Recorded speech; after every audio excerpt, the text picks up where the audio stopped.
कण आपण निजर एक व्यवसाय आरंभ करने को चाहते कि केउं व्यवसाय आरंभ करेंगे जानी पारु नाहंती कि मेसिन कंचा माल केउठु आनिबे सेथिपई द्वंद्वरे अछंती कि प्रोडक्ट को केउठी बिक्री करिवे सेथिपई चिंतित कि सेथिपई आमे आपण पई नै आसु एक नूतन बिजनेस रो आइडिया। तो चलो तो देखिया वीडियो रे केमिति बिजनेस को आरंभ करिवे। अमित रंजन बेहरा महेशपुर खलरदा कटक डिस्ट्रिक्ट रे जाउची महेशपुर ग्राम मैगजीन प्राइवेट लिमिटेड रू मेसिन टा परचेस करची। मेसिन परचेस करके मो ए बिजनेस टा को आगु नै चल मेसिन जणे किनिले प्रथम ताको लाख टका देके ओडे मेसिन परचेस करे फास्ट पड़िबो।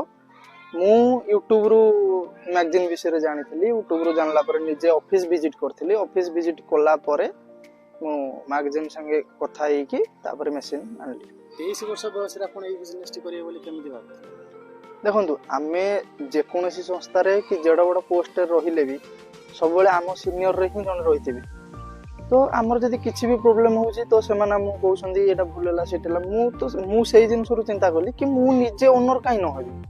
मु निजे 5 जन काई काम न करैबी। व्यवसाय रे आपण टाइम देछन मु 8 घंटा टाइम देछि 8 9 ए जो व्यवसाय टी जाहा को रॉ मटेरियल आनी कि केमिति कोन परचेस करसन तांको देउछंती एवं केमिति को आकार पैसा आनुछन सेही सटिके कंपनी ए देखंतु मु कंपनी रु ही माल आनुची तयारी कर साला परे कंपनी की नेकी जाउची। आ कंपनी की गला परे माल चे मटेरियल फास्ट चेक होउची कंपनी रे भलो मटेरियल की खरा मटेरियल जेंति कि यार अगो खंडी आछी अगो खंडी आसिले कंपनी ताको एक्सेप्ट करिवनी। तो से जिनस पर कंपनी ताको रिसीव करची चेक कर साला पर तापर संगे संगे पेमेंट हो जाउची इन हैंड न आइदर ऑनलाइन जहा बेले पेमेंट संगे संगे हो जाउची।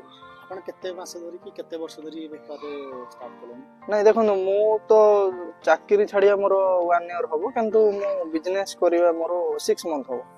6 मंथ भीतर आपण प्रॉफिट रे अछन ना लॉस रे अछन? 6 मंथ भीतर मोर प्रॉफिट अछि। हुए तो मु मेसिन देखंतु आपण जतले मेसिन किनिबे आपण हुए तो फास्ट लाभ न पाई परंती।